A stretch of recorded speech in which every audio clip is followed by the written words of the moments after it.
Okay, this is 4-1. Just going to go through this by the numbers. We're figuring out the surface area. That means we have to figure out each surface on this this rectangular prism. There are 6, 3 matching pairs, and then add them all together. So it would be 3 times 5 times 2, 3 times 2 times 2, and then finally 3 times 2 times 5 times 2. Wait, let's try this again. 3 times 5 times 2, 3 times 2 times 2, 2 times 5 times 2. You add those all up, and you'll get 62 inches. Number 2, similar process. Only difference is all the surfaces are the same because that is a special prism called a cube, which we all are actually probably familiar with because we know what cubes are. Anyway, it'd be 6 times 6, 36. 36 times 6 sides is 216. This is 304 from, 8 times 4, and then 8 times 10, and then 4 times 8. Add them together, and then multiply by 2. Here again we have 90. Here we have another prism, 94 inches, 126 centimeters squared, and 52 yards squared.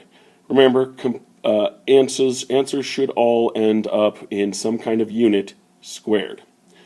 All right, here you have all the faces of an antique candle box in the shape of a rectangular prism have been painted. The candle box has a length of 25 inch, width of 10, and a height of 8. What was the total area printed? Okay, so it's got a length 25, right, a width of 10, and then a height of 8. It's going to look something like that. Only hopefully more accurate, right?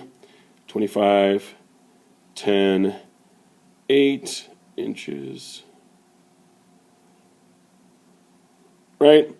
So you multiply all those out and double them, and you would end up with 1,060 inches squared. She made a sewing box.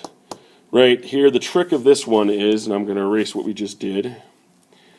The trick of this one is you want to first figure out what the total area of the box, the sewing box is. So that would be, that would be 14 times 18 times 2. Oh, whoops, that's wrong. Hold on, sorry. Let's try that again. 14 times 8, 14 times 6, and then 8 times 6. Right, add these up, do the multiplication, add them up, and then multiply by 2. You would get 488 inches. Then, right, you want to know how many squares of these 14 by 14 squares fit in there. So what you would do in that instance is you would then figure out what a 14 by 14 square would be.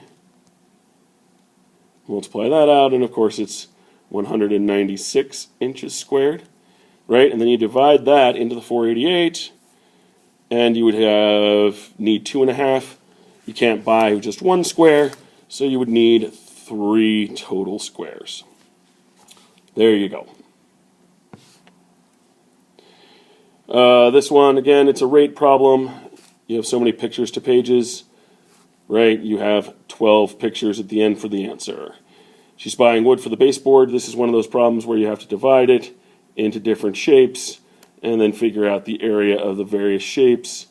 For fun, they put in some little decimals, but in the end, you're going to need to figure out, a baseboard, which will take you the perimeter of the room. So you just take all these numbers and add them up.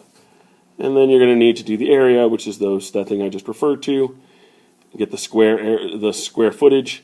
So it would be 102 feet of wood all the way around.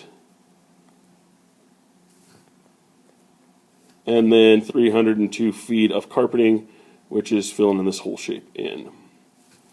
Okay, and then everyone's favorite, we have our fraction boxes, right? We're comparing 5/9 to 3/5, which turn out to be 25 45ths and 27 45ths. 27/45 is greater. You add them together, you end up with 1 7/45. You multiply them together, you get 1/3. You divide them, you get 25/27. You subtract them one from the other, and you get 2/45. There you'd have to reverse the 27, right? There you go, and put it first, because when you're doing the subtraction, you always subtract the larger fraction from the smaller. Okay, so here we have 1/25 over 1 25/30, right? And 2 9/30.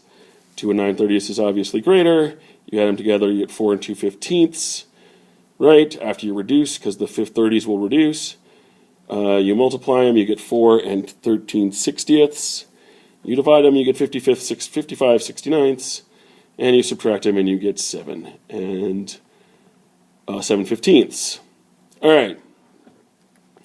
Jason's making a toy box in the shape of a rectangular prism. Jason sketches one net again. The nets are just these boxes that you make. Then he draws another net that has double the dimensions of the first net. How do the two surface areas compare?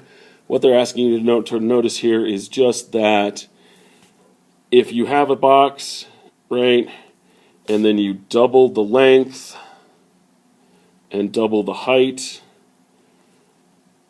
double the length and double the height, you end up with 4 times the area. The same thing is true when you're talking about these squares that are part of a net. If you double all of their dimensions, you will end up with 4 times the surface area, even though you just doubled the dimensions. Okay, if you have questions about that, you can talk to me about them later.